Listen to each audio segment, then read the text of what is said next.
चलो जी, हम लोग यूपी बोर्ड क्लास 9 का भूगोल का पहला पार्ट पढ़ रहे हैं, जिसका नाम क्या है? भारत आकार एवं स्थिति। ये पार्ट का नाम है। इसमें हम लोग कहाँ तक पढ़ चुके थे? इसमें हम लोग भारत का भौगोलिक कितना फैला है ये देख लिए थे। तो भारत की तटीय सीमा रेखा और भारत की मुख्य भूमि की सीमा रेखा में दे चुके थे। अब इसको समझते हैं। देखो, तटीय सीमा रेखा और उसकी मुख्य भूमि की सीमा रेखा क्या होता है। यह देखो भारत का एक नक्शा है, ठीक। इसमें देखो, यह पूरा क्या है? समुद्र है। यह क्या है? महासागर है। इधर देखो, ये महासागर है, इधर अरब सागर है, इधर बे ऑफ बंगाल है, और नीचे क्या है? हिंद महासागर है, इंडियन ओशियन है। तो यह जो किनारे का हिस्सा है, यह सभी क्या कहलाएगा? तटीय रेखा कहलाएगा। क्या कहलाएगा? तटीय विस्तार। तो भारत का जो तटीय विस्तार, यानी यहाँ से ये जो है इस तरह से, ये जो तटीय विस्तार है समुद्र के किनारे के साथ, और इसके साथ साथ अंडमान निकोबार था जो लक्षद्वीप है, ये सभी तटीय विस्तार मिला कितना था? तो मतलब 7516.6 किलोमीटर। तथा भारत की मुख्य भूमि का विस्तार ये पूरा ऐसे करके, यह कितना है? तो कितना बताए थे हम? भारत की मुख्य भूमि का विस्तार कितना था? 15,200 किलोमीटर। कुल डब्बा गुल है एकदम। कितना विस्तार है? 15,200 किलोमीटर। घर पे जाके पढ़ने बड़ी मार मारेंगे एकदम।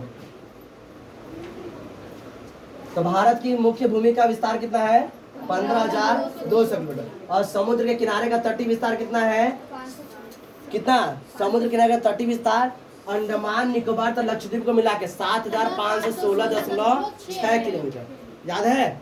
अब इसको समझो। देखो, और हम क्या बताते हैं? भारत का देशांतरी विस्तार और अक्षांशीय विस्तार।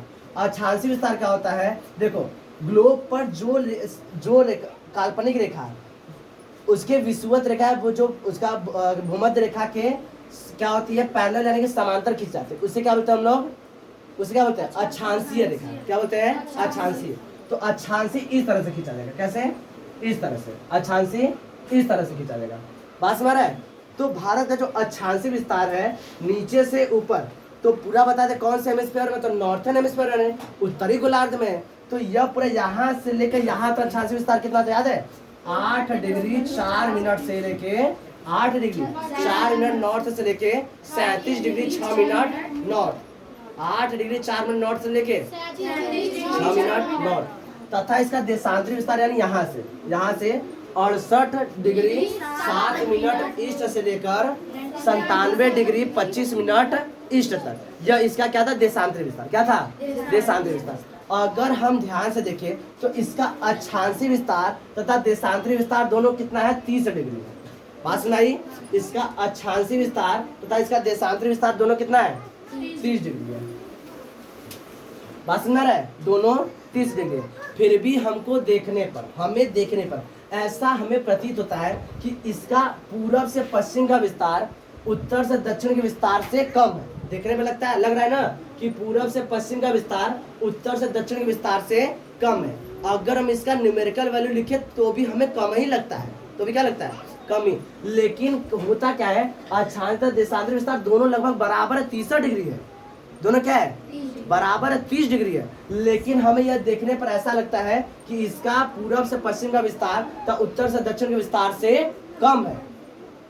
अगर इसका न्यूमेरिकल वैल्यू लिखें, यहाँ से जम्मू कश्मीर से लेके कन्याकुमारी के बीच का जो दूरी है वह कितना है? तो याद करो। देखो कैसे लिखते हैं, याद करो। देखो ऐसे 1 2 3 और 4 लिख दो पीछे। यही किलोमीटर है, 3214 किलोमीटर। तो उत्तर से दक्षिण का विस्तार भारत का कितना है?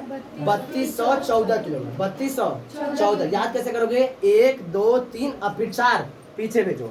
3214 किलोमीटर, 3214 किलोमीटर। तथा इसका पश्चिम से पूरब का विस्तार कितना है? तो याद रखना। कैसे याद करोगे? तो ये है 2933 किलोमीटर। 2933। देखने में लग रहा है ना? इसका कारण यह है कि बीच में देखो कुछ क्या होते हैं? विदेशी आ जाते हैं, मतलब विदेशी को सीमा आ जाती है।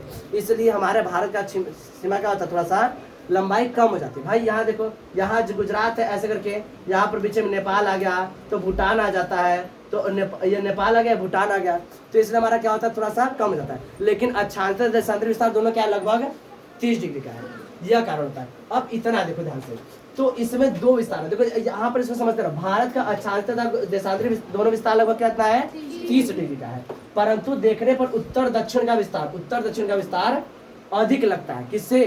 पूरब पश्चिम के विस्तार से अधिक लगता है। लेकिन दोनों का जो देखा जाए अक्षांशीय और देशांतरी लगभग कितना है 30 डिग्री। कम होने का कारण समझ में आया, क्योंकि जो विदेश के सीमाएं आती हैं, भूमि आ जाती है, उसकी वजह से हमारा जो क्षेत्र है वो तो क्या होता है, कम होता है। बात समझ में आया ये?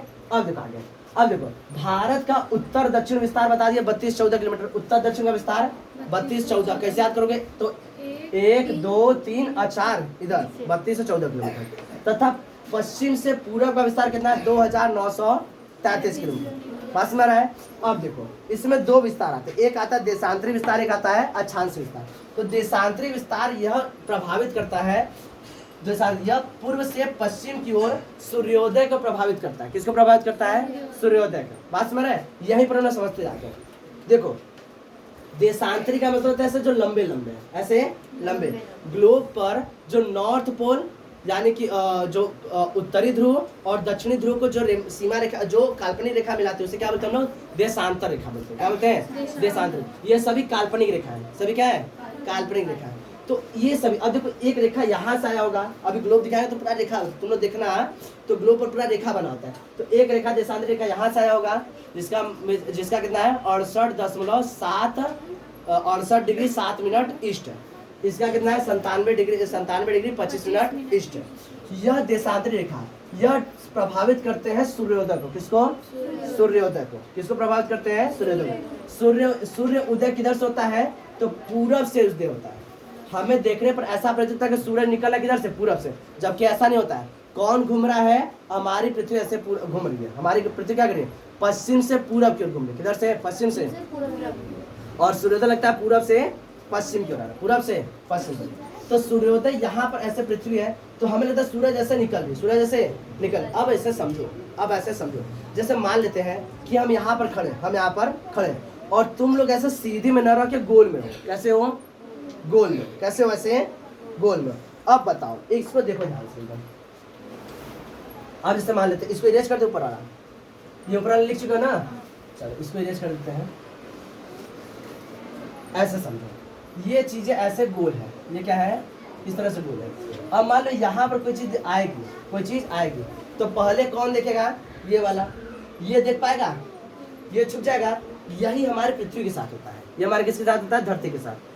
धरती हमारी जब ऐसे गोल गोल घूमती है, तो पहले इधर वाला हिस्सा तो पहले सूरज को देख लिया, तो यहाँ पर सूर्योदय हो गया। अभी इधर वाले हिस्से पर सूर्योदय नहीं है। जब ये इधर घूमेगा तब यहाँ पर सूर्योदय, जबकि यहाँ पर क्या हो चुका रहेगा? अब दोपहरिया से रात शाम होने तैयार हो गया। बस में रहा है। फिर ऐसे घूमेगा तो यहाँ पर दोपहरिया हो गया। इधर वाले को अभी तक सूर्य दिखाई नहीं दिया। ये जब ऐसे घूमेगा तो इसको क्या हो गया? शाम हो गया। इधर वाले में अब क्या होगा? सवेरा होगा। इस तरह से पृथ्वी गोल गोल घूमते रहते। तो गोल होने के कारण क्या होता है? सूर्योदय हमारी पृथ्वी पर अलग अलग जगहों पर अलग अलग समय होता है, अलग अलग जगहों पर अलग अलग। तो पूरे विश्व में सबसे पहले सूरज कहाँ दिखाता है? जापान में। कहाँ दिखाता है? जापान में। इसलिए जापान को क्या बोलते हैं? The place of the sunrise बोलते हैं। उसे क्या बोलते हैं? The place of the sunrise, यानी वहाँ पर सूर्योदय सबसे पहले होता है। भारत में सबसे पहले सूर्योदय कहाँ होता है? अरुणाचल प्रदेश में। कहाँ पर? अरुणाचल। जापान हमारी कंट्री नहीं है जी, तो जापान को बना दोगे। तो सबसे पहले हमारे भारत में कहाँ दिखाता है? अरुणाचल प्रदेश। अब आते हैं भारत में। बस मेरा तो कर्व होने की वजह से क्या होता है? देशांतरी विस्तार कहता है सूर्य और सूर्योदय को क्या करता है? प्रभावित करता है। सूरज सबसे पहले किधर दिखाई देगा? पूरब में।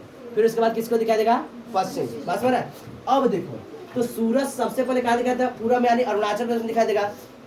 और पता है इस यहाँ पर दिखने के 2 घंटे बाद यहाँ पर गुजरात में दिखाई देता है। गुजरात वालों को 2 घंटे बाद पता चलता है, अच्छा सवेरा हो गया।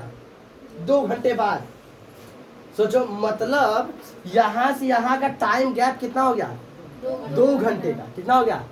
2 घंटे। एक ही देश में टाइम का गैप कितना हो गया? 2 घंटे का। यहाँ 10 मिनट तुम लोग ना और लेट से आओ तो क्या हो जाता है? वहाँ 2 घंटे का टाइम गैप हो जाता है। बात समझ रहा है? बस मेरा कितने घंटे का टाइम गैप हो जा रहा है? 2 घंटे का। ये अभी बस समझ लो, अभी तुम लिख देते फिर उससे समझाते ना। अभी बस इतना लिख लो, ये लिख लो और डायग्राम समझो, हम समझा रहे हैं। अब देखो ध्यान से, देखो अब लिख भी दिए, अब समझाने में आसान रहेगा। देखो, गुजरात से अरुणाचल प्रदेश के बीच में जो समय का अंतराल आता है, समय का अंतराल कितने घंटे का आता है? लगभग 2 घंटे का आता है। इससे क्या होगा, इससे बहुत ही समस्याएं, बता देश तो एक ही है, देश क्या है, एक ही है। इससे दिक्कत क्या होगा, हमें कोई अगर फ्लाइट का टिकट होना है, फ्लाइट का हमें क्या कराना है, कोई टाइम टेबल सेट करना है, तो यहाँ वाला कहेगा 5 बजे, यहाँ वाला कहेगा कि भाई कितना 3 बजे का भोर में हो रहा है। नहीं भाई, यहाँ पर सूर्योदय बहुत जल्दी होगा, यहाँ पर लेट से होगा। तो यहाँ पर अगर सुबह का 7 बजे का, तो यहाँ पे भोर का 5 बज रहा है, यही नहीं पीछे है ना भाई 2 घंटा। तो यह क्या हो रहा है, समय का बहुत दिक्कत हो रहा है, बहुत ज़्यादा डिस्टर्बेंस हो रहा है।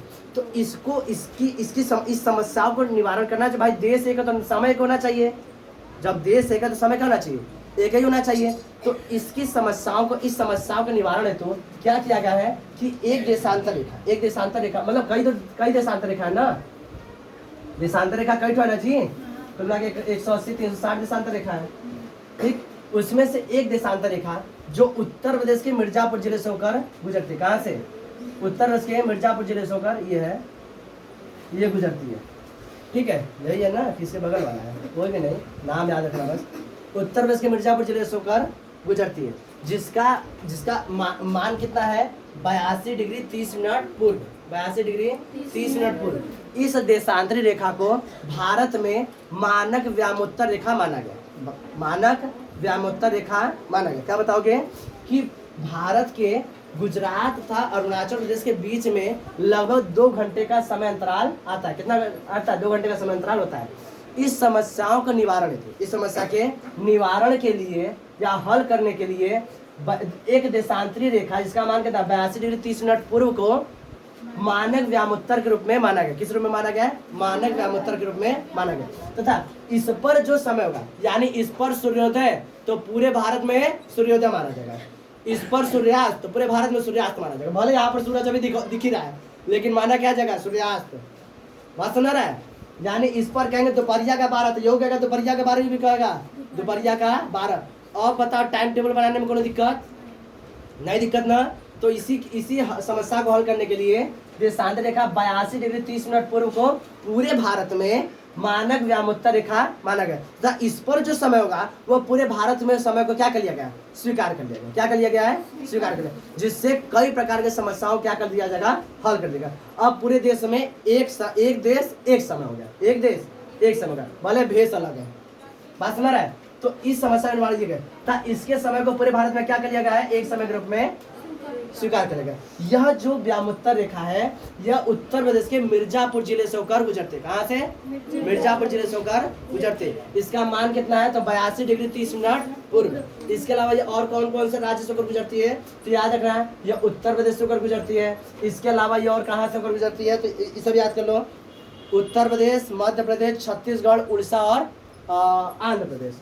क्या बताओगे, उत्तर प्रदेश, मध्य प्रदेश, छत्तीसगढ़, उड़ीसा और आंध्र प्रदेश, यह इन राज्यों से होकर गुजरती है, ये उन राज्यों से होकर गुजरते हैं। लिखे थे क्या, या किन किन राज्यों से, नीचे दिख रहा है कैमरे में, नीचे दिख रहा है, हाँ ये दिख रहा है, यूपी नहीं दिख रहा है, चलो कोई बात नहीं, मैप के नीचे दिख रहा है, उत्तर प्रदेश दिख रहा है, उत्तर प्रदेश, मध्य प्रदेश, छत्तीसगढ़, उड़ीसा एंड आंध्र प्रदेश, इन राज्यों से होकर गुजरती है। दिख रहा है कि नहीं, ये इन राज्यों से होकर गुजरती है। कितना राज्य होगा जी, 1 2 3 4 5, ये भारत के इन पांचों राज्यों से होकर गुजरती है। याद रखना, उत्तर प्रदेश, मध्य प्रदेश, छत्तीसगढ़, उड़ीसा और आंध्र प्रदेश, इन राज्यों से होकर गुजरते हैं। ये समझ में आएगा पूरा। ये इतना हम लोग अभी भारत का विस्तार समझे। अब हम लोग को नेक्स्ट पॉइंट समझना है कि भारत तथा विश्व, भारत तथा विश्व, ये हमारा नेक्स्ट पॉइंट है। बात समझ आ रहा है, ये लिख लो इसको।